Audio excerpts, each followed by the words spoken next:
Okay, I said I was going to be back, and I did not want to lie, and I am tired. I do want to say, like, wow, well, that makes sense. I was going to say, I did not expect to be tireded out from having been on live, but I guess I was talking for a damn while. Okay, so I think I was on that other live for like 2 hours. But I didn't get to the book, which is fine. As I detailed, there are so many reasons for me doing the lives, and not only do I want to practice my orator skills or expand them, and not only do I want to practice talking out loud, but I also am okay with using the book as a jump off point for the other points that I want to talk about. And I do think that a format where people join or there are questions being asked allows me to share what's in my mind. Oh, hi Camden, how are you doing? My baby brother. So I need to read this at least to the pages, to the shit that I have highlighted, and then I will come back another day. Okay, so as I detailed in the last live, please go watch it if you're interested, if you have any expense to do that. And one of the reasons that I brought out the Kybalion to read it, and I heard about it, I think I heard about it through Operation Moksha. Operation is spelled normal, _ Moksha is MOKSHA. I might be spelling that wrong.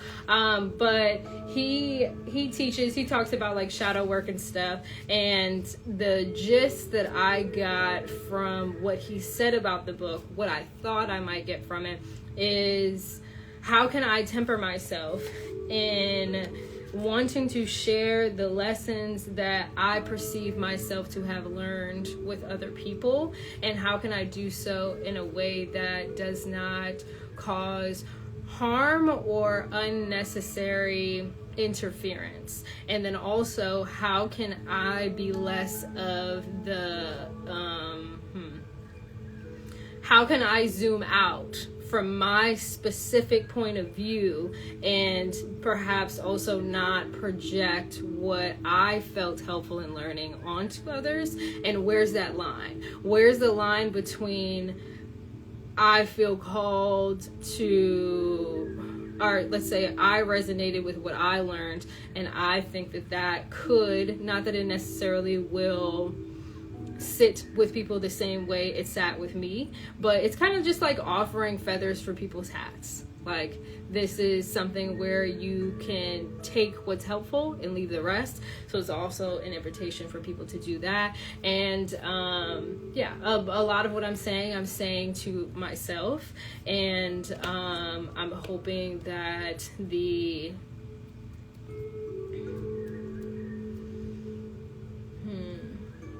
some of my disclosure and willingness and frankly bravery to share, perhaps that could inspire others, or inspire others to also embrace their humanity if they're not already doing so in different facets, or if they're already doing so, for them to be encouraged that others are doing that as well, that others are prioritizing that matters. So yeah. And yeah, I mean, whether you're over 18 or not, you're technically an adult, but I think most of us are well, that's not fair to say. I was going to say a lot of us are green, and there's not something wrong with that. It's just the extensive opportunity to build more muscles, and I want to do that for myself. And I learn even more. It sets in more when I teach other people, or rather when I talk out loud. Okay, so the Kybalion, damn, yeah, I have read the definition of hermetic and everything, and that had taken me a while, but I'm gonna do it again, just maybe a brief, I'll practice doing a briefer summary. Okay, so Hermeticism is a philosophical and religious tradition rooted in the teachings attributed to Hermes Trismegistus. I may be mispronouncing that. A syncretic figure combining elements of the Greek god Hermes and the Egyptian god Thoth. This system encompasses a wide range of esoteric knowledge, including aspects of alchemy, astrology, theurgy, and has significantly influenced various mystical and occult traditions throughout history.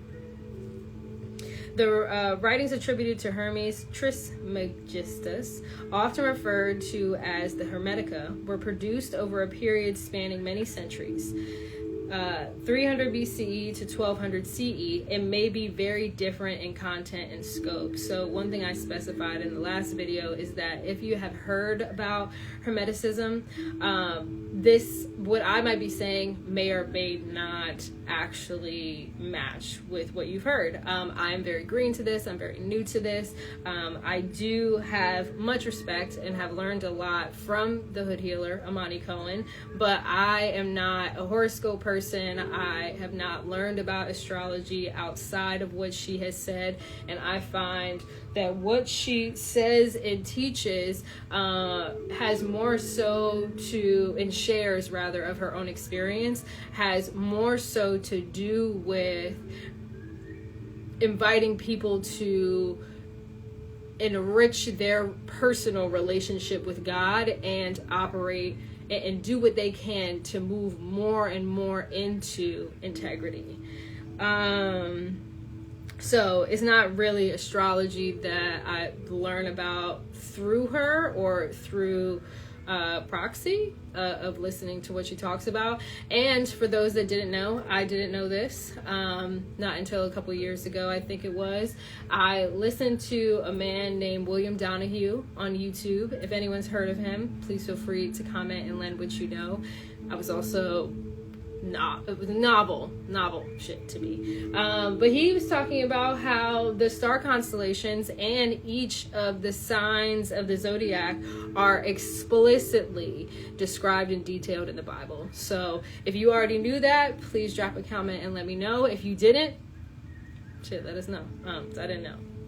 And I say that to say that I know that some people are either make the choice or perhaps indoctrinated with the thought that things that aren't strictly deemed by their authorities, their idols, as of the Bible are considered to be demonic. And I don't think that's the case. I think that you in the second person, not you specifically watching, that we have an opportunity to choose with our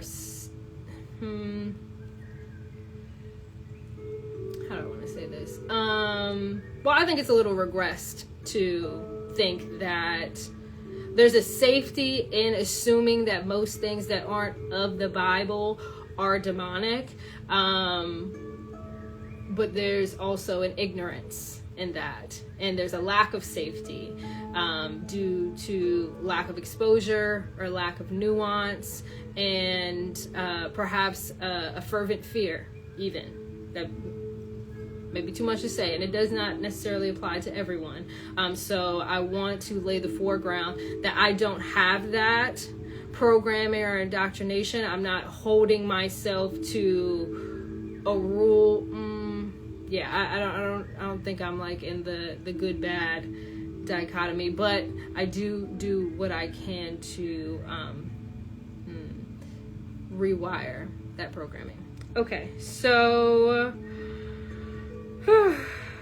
basically the takeaway from the definition of Hermeticism is, I'll actually go to the definition of syncretic.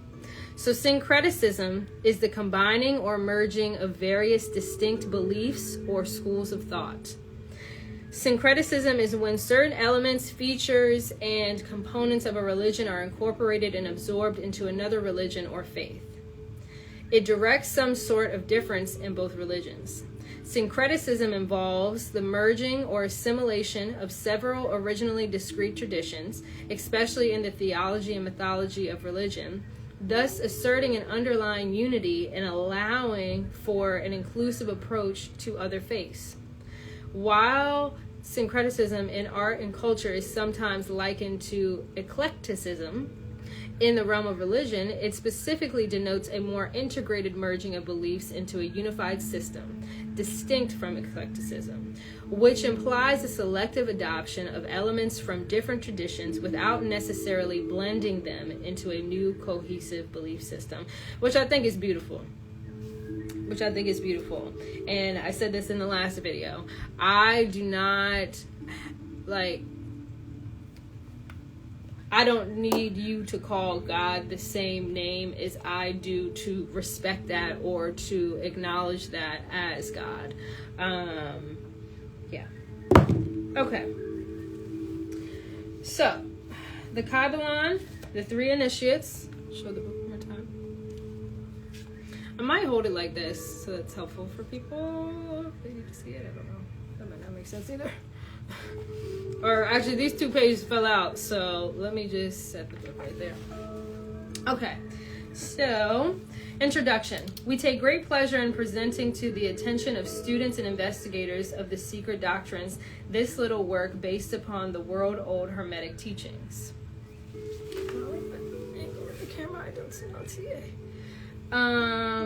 There has been so little written upon this subject, notwithstanding the countless references to the teachings in the many works upon occultism, that the many earnest searchers after the arcane truths will doubtless welcome the appearance of this present volume. The purpose of this work is not the enunciation of any special philosophy or doctrine, but rather is to give to the students a statement of the truth that will serve to reconcile the many bits of occult knowledge that they may have acquired, but which are apparently opposed to each other and which often serve to discourage and disgust the beginner in the study. Our intent is not to erect a new temple of knowledge, but rather to place in the hands of the student a master key with which he may open the many inner doors in the temple of mystery through the main portals he has already entered. I had read the beginning of this book before, but I don't remember it, so this is anew to me. There is no portion of the occult teachings possessed by the world which have been so closely guarded as the fragments of the Hermetic teachings which have come down to us over the tens of centuries which have elapsed since the lifetime of its greatest founder, Hermes Trismegistus, and the scribe of gods, who dwelt in old Egypt in the days when the present race of men was in its infancy. Contemporary with Abraham, and if the legends to be true, an instructor of that venerable sage, Hermes was and is the great central sun of occultism, whose rays have served to illuminate the countless teachings which have been promulgated since his time. All the fundamental and basic teachings embedded in the esoteric teachings of every race may be tracked back to Hermes. Even the most ancient teachings of India, okay, my people. Even the most ancient teachings of India undoubtedly have their roots in the original Hermetic teachings. Is that so? I wonder if this is true. I said this before. Books are brainwashing, can be brainwashing, so I'm not reading everything and taking it as fact, and I'm not asking you to do that either. In fact, I'm asking you to discern the book, me, and your own intake process. If you can, if you're willing, that's the invitation. I appreciate that this is syncretic of a Greek god, Hermes, and Thoth, an Egyptian god. Okay. If you have participated before or watched the playback, you know that I oscillate back and forth between the book and my own narratives. That is natural for me, and yeah, it's just fun. And I'm trying to get my groove with it too. So that's also part of the humanity that's supposed to lend, that is supposed to be lent in the live, and what I'm lending to myself.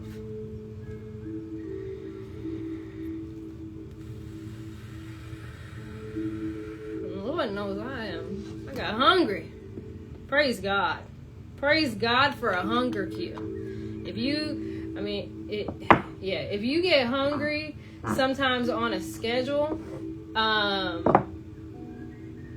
you're eating some whole foods, it's like, and it's not because you smoked or anything, that's an achievement. That's an achievement. That's your, that's your body firing right. So I'm really proud of that. I might have some chili. I'm just drinking out of this because it's glass. This is my ginger, turmeric, clove, cinnamon. I put some coriander seeds in here. I didn't put too much stuff. Let's just see the color. It's from the turmeric. And then a little bit of the ginger. Okay. From the land of the Ganges. Oh, hi, how are you doing? I hope you are well. My Indian brother, my Bangalorean brother. I'm reading the Kybalion. So, actually, I'll reread the last sentence. One moment.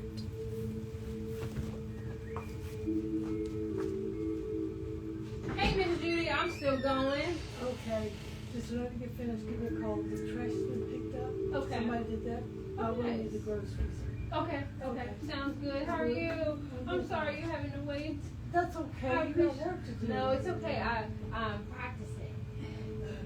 Oh, that's a lot of fun. Yeah. Well, have fun practicing. Thank you. I appreciate you. I appreciate you a lot. Okay, talk to you later. Okay, talk to you soon. Thank you again for your patience. Thank you for being patient with me. Oh, you can cry or none. Okay. I appreciate it. I love you, and I'll see you soon. Okay.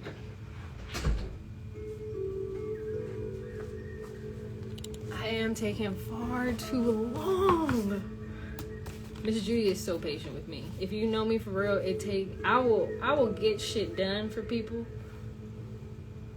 But depending on what it is, it might take me a little while. Where do I have it, child?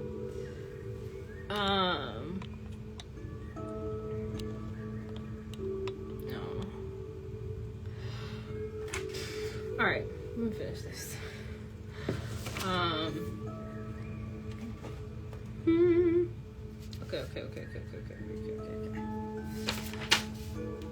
Okay. From the land of the Ganges, many advanced occultists wandered to the land of Egypt and sat at the feet of the master. From him, they obtained the master key, which explained and reconciled their divergent views, and thus the secret doctrine was firmly established. From other lands also came the learned ones, all of whom regarded Hermes as the master of masters, and his influence was so great that in spite of the many wanderings from the path on the part of the centuries of teachers in these different lands, there may still be found a certain basic resemblance and correspondence which underlies the many and often quite divergent theories entertained and taught by the occultists of the different lands today. The student of comparative religions will be able to perceive the influence of the Hermetic teachings in every religion worthy of the name now known to man, whether it be a dead religion or one in full vigor in our own times. There is always certain correspondence in spite of the contradictory features, and the Hermetic teachings act as the great reconciler.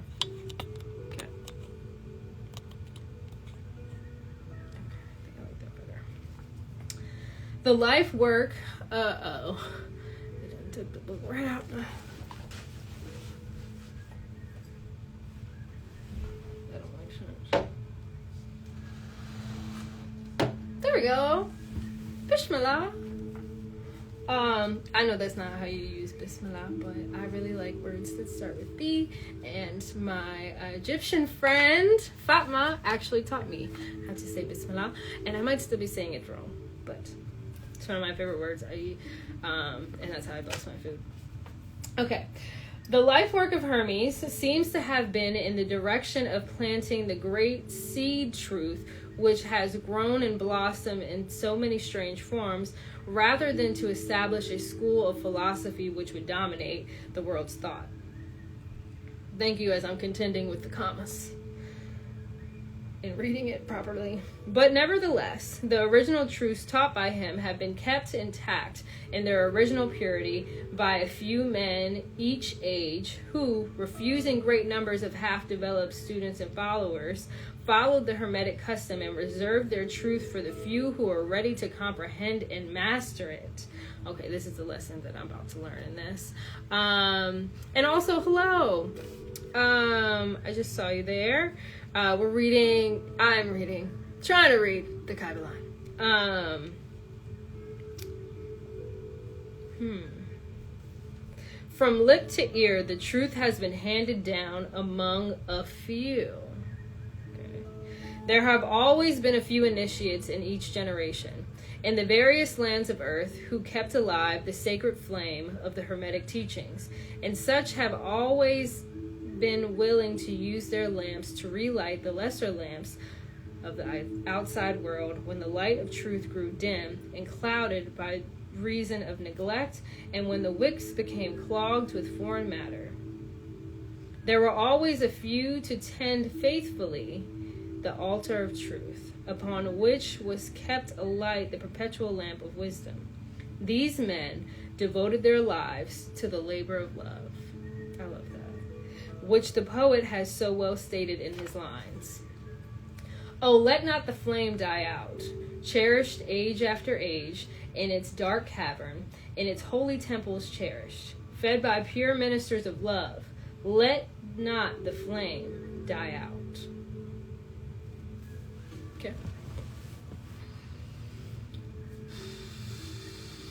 These men have never sought popular approval, nor numbers of followers. Amen. Need a motherfucker like that. God damn. They are indifferent to these things, for they know how few there are in each generation who are ready for the truth or who would recognize it if it were presented to them. And I think that that's part of, I don't know. If there was something for me to derive from reading it, then that's probably one of them. They reserve the strong meat for men, while others furnish the milk for babes. They reserve their pearls of wisdom for the few elect who recognize their value and who wear them in their crowns, instead of casting them before materialistic vulgar swine who would trample them in the mud and mix them with their disgusting mental food. Okay, that's a sentence, bitch. I'm gonna read it again. They reserve their pearls of wisdom for the few elect who recognize their value and who wear them in their crowns, instead of casting them before materialistic vulgar swine who would trample them in the mud and mix them with their disgusting mental food. Okay, baby, eat it up. Well, Lord!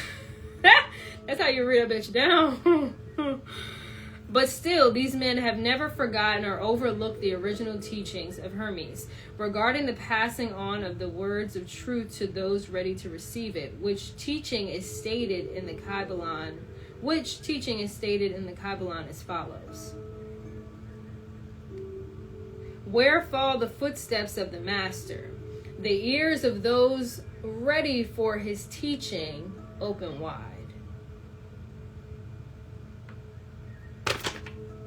I didn't need to do that. Bitch, wide open.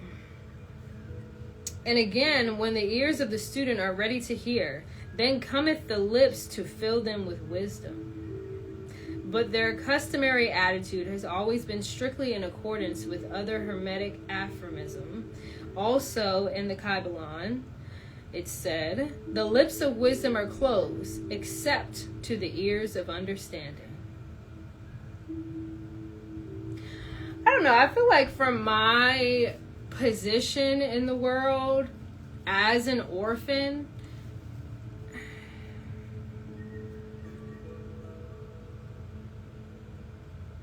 I don't know, there's something that feels like it doesn't match with relegating the information to a few. Now, perhaps I need more exposure and exposure to power structures to understand what the masses do with information that could help them. And maybe the information isn't received because they don't want to feel like someone is trying to help them. I don't know. But so for the people that don't have families or come from systems that mentor them, that teach them, and mind you, in the last live, I talked about how the etymology of the etymology of the word family, the breakdown, is slave or servant. I learned that from Brick City Buddha on here, Doc Stigla, and also shout out to his divine wife, Candace. And he talked about this, and I appreciated that because I can relate, and then I can also kind of take my observations of other people and their families and also see how, oh, hi Jordan, thank you for joining.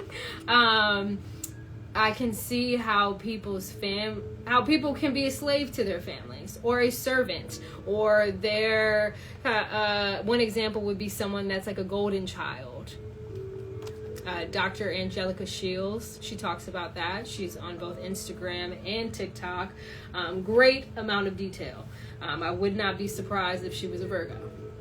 So I think, like, you know, people that weren't born in a system that would either help them, or if they were born in a system that actively maybe doesn't try to help them, for those people, can we consider them out of the scope of the few of the three initiates that get this divine wisdom?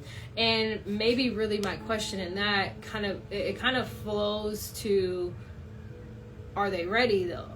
Are they ready? And then it kind of calls into, thank you, Jordan, abundance and prosperity to you too. It kind of, damn, I forgot what I was saying.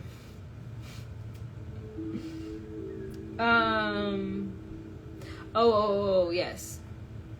So, Sebastian had asked the question,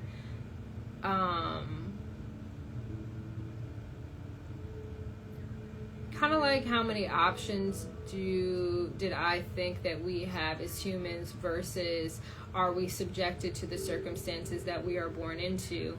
And my question back, or what I said back, to toil with the idea together, is that that I think it depends on how you view life and death and the soul's journey. And do you, because one could say we're born into these human bodies, these avatars, and maybe there was no choice involved. Now, if you have ever heard about African spirituality, they talk about multiple lives, reincarnation in a sense, and they also talk about soul contracts and soul family. And that's where I first heard about soul contracts and soul family. And really, I think the first time. And I found this information, I want to say, a couple years ago. And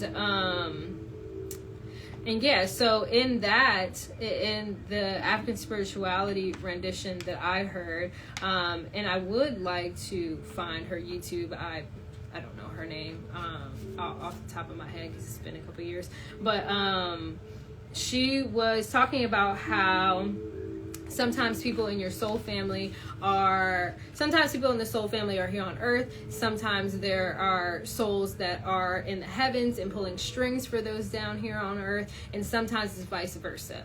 The same people that were on earth are now in heaven, and they're pulling strings for the people that maybe previously were in the heavens and are now on earth. And that soul family travels in a boat, essentially a canoe, and they're all in that canoe together. If any particular soul gets stuck, stagnates, isn't growing, improving, whatever, being of love, and if they're not moving forward, the whole boat can't move forward. So the people in their soul family do eventually seem to have to help if they don't want to stay stuck back there. And so my thought is, what are we born into? Did you decide in your soul contract the level of, I don't know, difficulty or the level of perceived options you would think you have in one season over another? And does your incarnation, how much is it decided by your soul family? If you believe that you have one, yeah. So in that way too, I don't know. I guess I'm really trying to loop around the idea that this information should be limited to a few versus accessible as an option to many. But again, perhaps the thing that I'm missing is that maybe people have to earn the access simply because a level of curiosity and commitment. And commitment takes discipline, right? And discipline, as the Hood Healer says, is self-love. So if you don't have those things, you might not feel as inclined to the information. You may even, as this said, I lost where it is. I'm probably found it. Yeah, if you don't have the groundwork within yourself, you might receive information that could be helpful, and you might it might be distorted due to your orientation at the time. So that makes sense. And I think about a lot of the things that I've learned. I've been able to have a pace about them, in the sense that because no one was advising me or necessarily like mentoring me, didn't have a trusted parent, I've had to learn through trial and error, and lessons have come to me as I have sought them, and via God, really. So okay, these men have never saw here it is.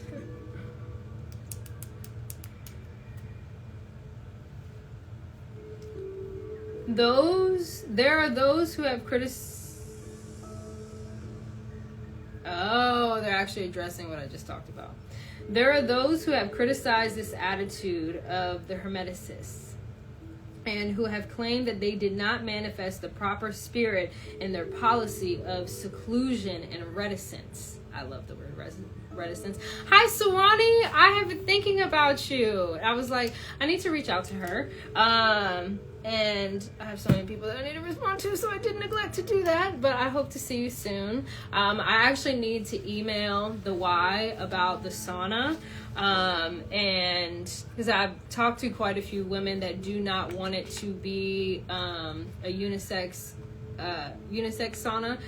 So for any of y'all listening or watching later, the YMCAs in the greater Richmond area have all switched their saunas to being male female, instead of individually having a sauna in the female locker room and individually a sauna in the male locker room, completely disregarding the safety and the comfortability of the women that attend the Y.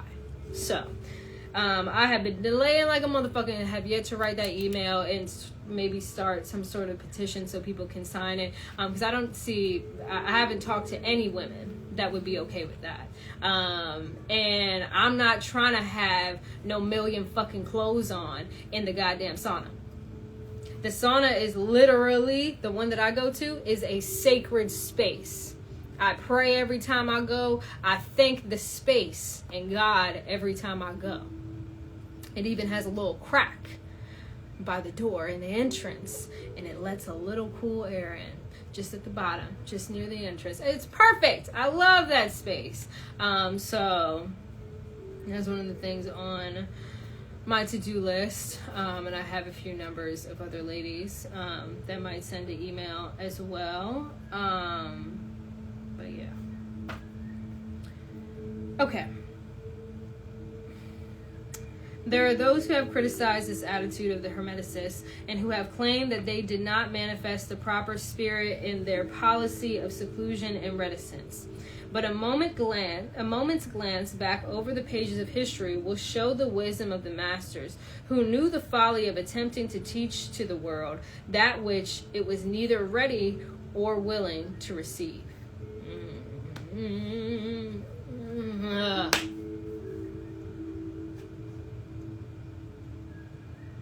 I think I'm blown because I'm like, all right, who the fuck do I commune with then? In hell? Like, I'm not... I want to plant seeds, man.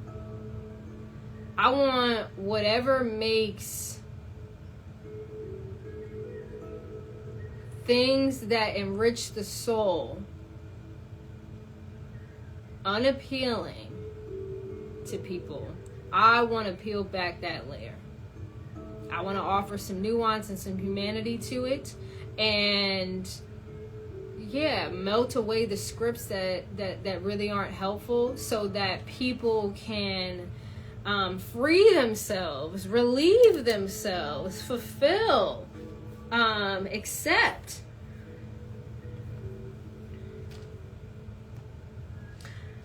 And honestly, my rate of speaking to my rate of thinking does not match up, so it's slower than it seems. Or maybe, yeah. Okay. The Hermeticists have never sought to be martyrs, and have instead sat silently aside with a pitying smile on their closed lips, while the heathen raged noisily about them, in their customary amusement of putting to death and torture the honest but misguided enthusiasts who imagined that they could force upon a race of barbarians the truth capable of being understood only by the elect who had advanced along the path. I mean, what the hell? Is that repeatable without denigration? And the spirit of persecution has not yet died out in the land. There are certain Hermetic teachings which, if publicly promulgated, would bring down upon the teachers a great cry of scorn and revilement from the multitude, who would again raise the cry of crucify, crucify. In this little work, we have endeavored to give you an idea of the fundamental teachings of the Kybalion, striving to give you the working principles, leaving you to apply them yourselves rather than attempting to work out the teaching in detail. If you are a true student, you will be able to work out and apply these principles. If not, then you must develop yourself into one, for otherwise the Hermetic teachings will be as words, words, words to you.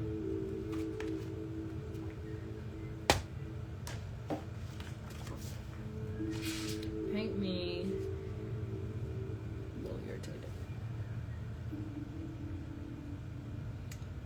The Hermetic philosophy.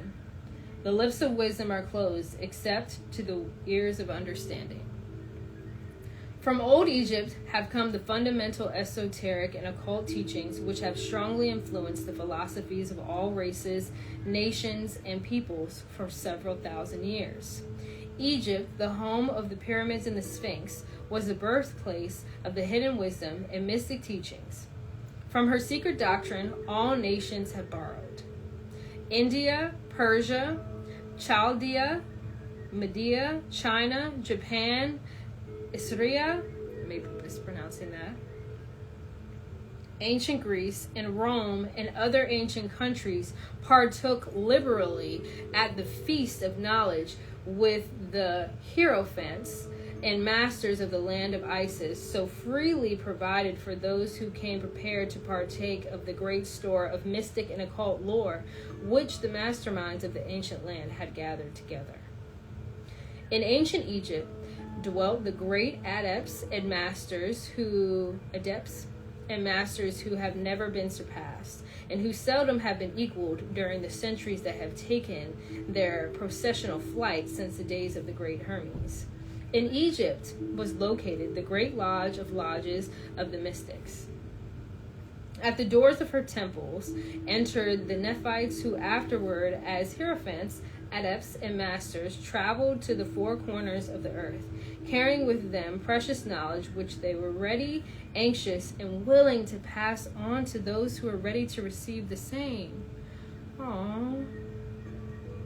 All students of the occult recognized the debt that they owed to those venerable masters of that ancient land.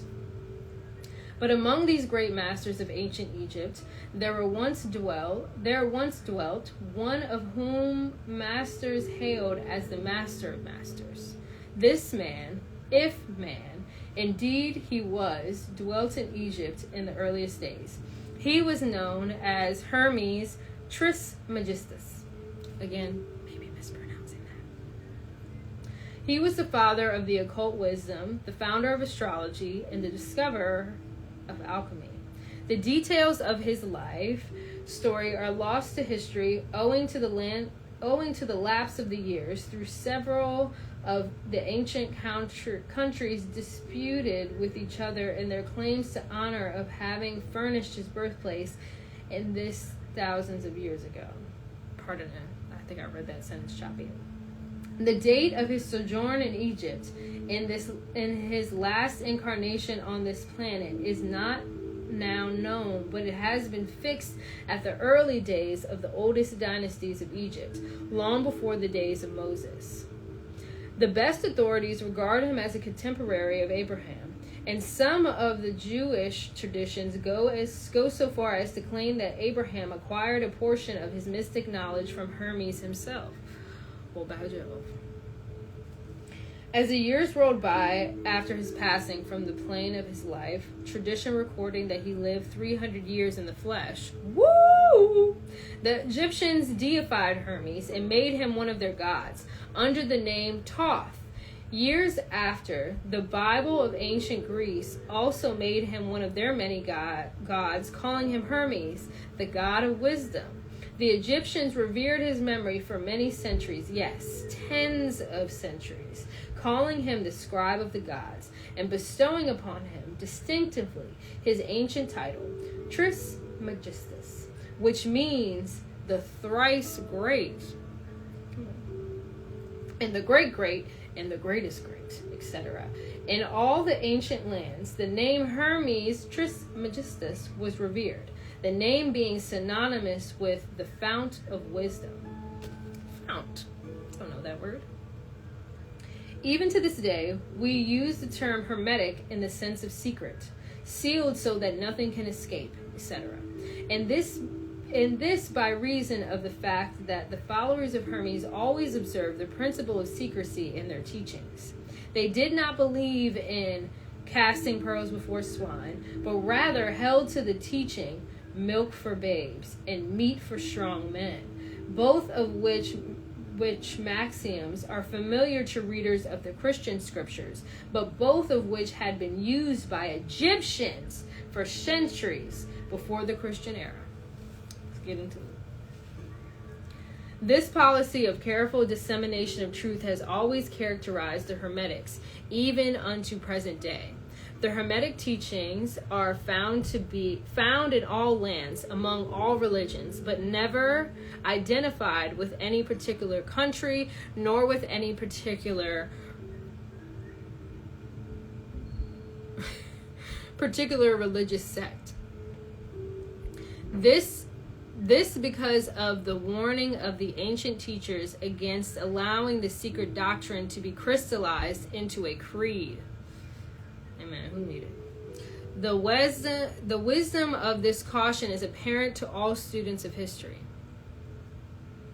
The ancient occultism of India and Persia degenerated and was largely lost, owing to the fact that the teachers became priests and so mixed theology with philosophy.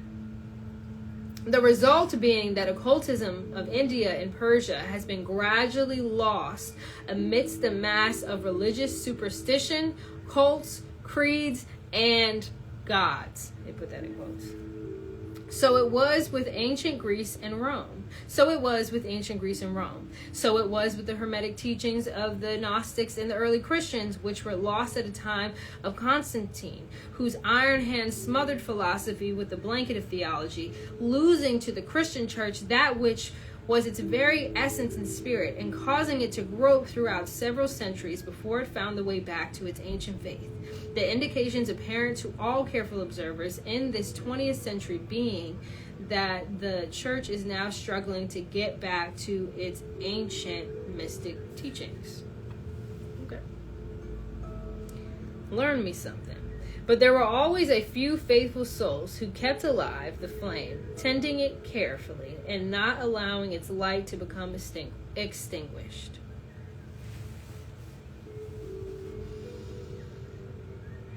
I think I'll be done soon, because I am motherfucking home, child. I'm hungry. But there... and thanks to these staunch hearts and fearless minds, amen. Got a staunch heart and a fearless mind. We have the truth still with us, but it is not found in books to any great extent. It has been passed along from master to student, from initiate to hierophant, from lip to ear. When it was written down at all, its meaning was veiled in terms of alchemy and astrology, so that only those possessing the key could read it aright. Wow! I did not know aright was a word.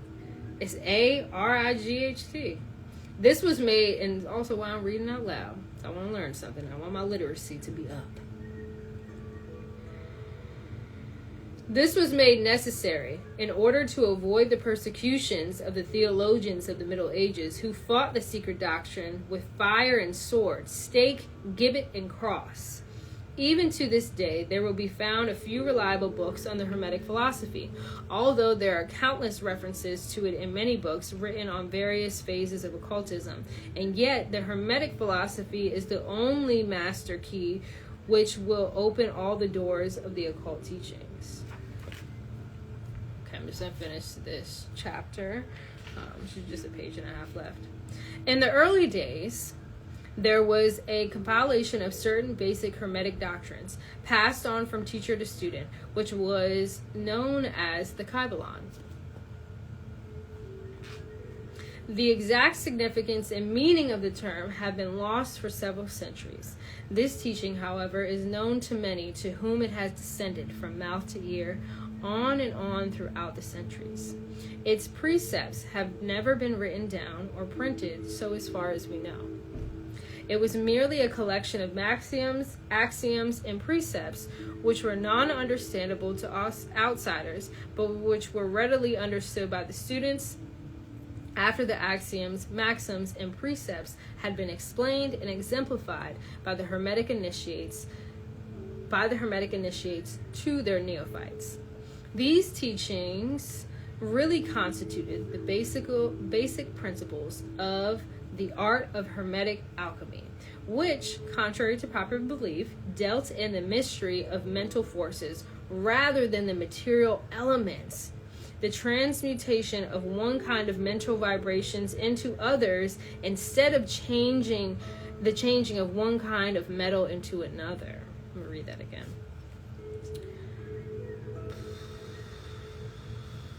Let me breathe first.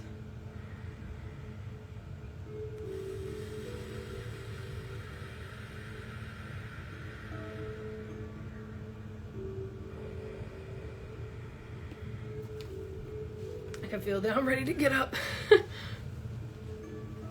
Like, for real. I'm sitting on my knees on my trampoline. Okay.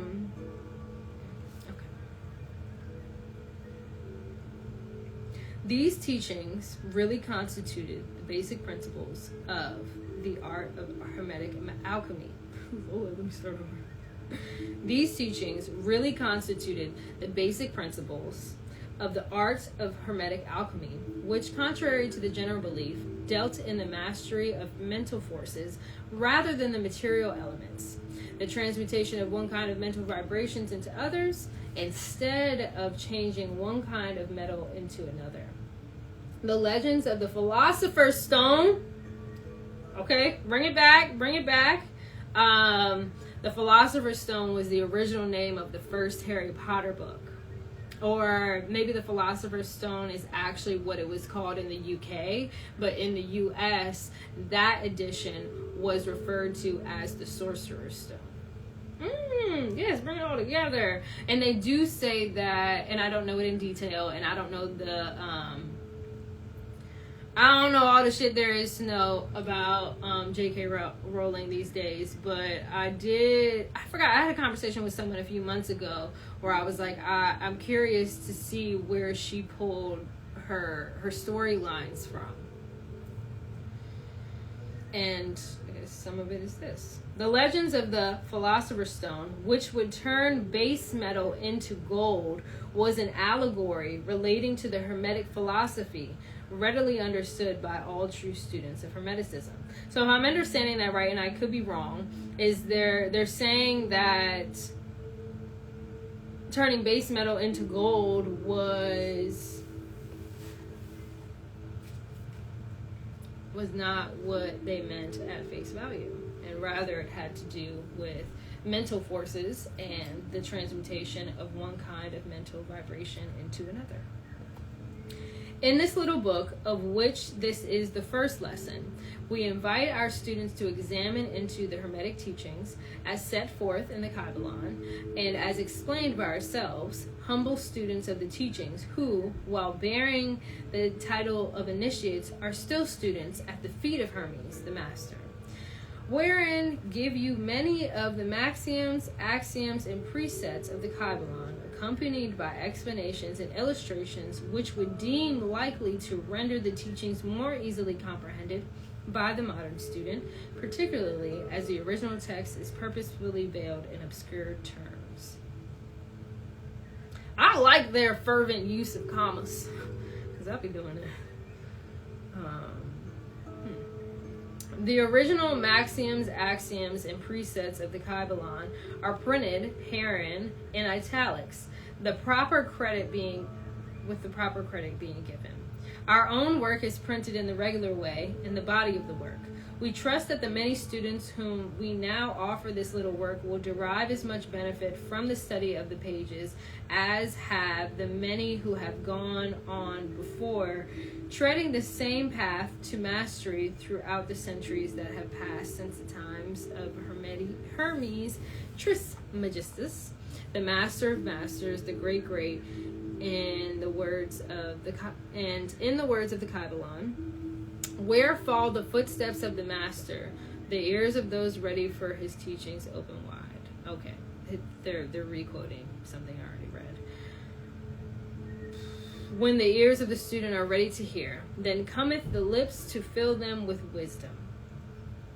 So that according to the teachings, the passage of this book to those ready for the instruction will attract the attention of such as are prepared to receive the teaching. And likewise, when the pupil is ready to receive the truth, then will this little book come to him or her. Such is the law. The Hermetic principle of cause and effect, in its aspect of the law of attraction, will bring lips and ears together, pupil and book in company. So mote it be.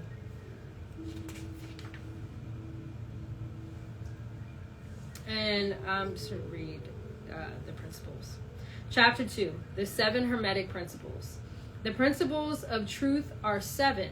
Interesting, the number 7. He who knows these understandingly possesses the magic key before whose touch all the doors of the temple fly open. The 7 Hermetic principles upon which the entire Hermetic philosophy is based are as follows. Number 1, the principle of mentalism. Number 2, the principle of correspondence. Number 3, the principle of vibration. Number 4, the principle of polarity. Number 5, the principle of rhythm. Number 6, the principle of the principle of cause and effect. And number 7, the principle of gender. These 7 principles will be discussed and explained as we proceed with these lessons. A short explanation of each, however, may as well be given at this point.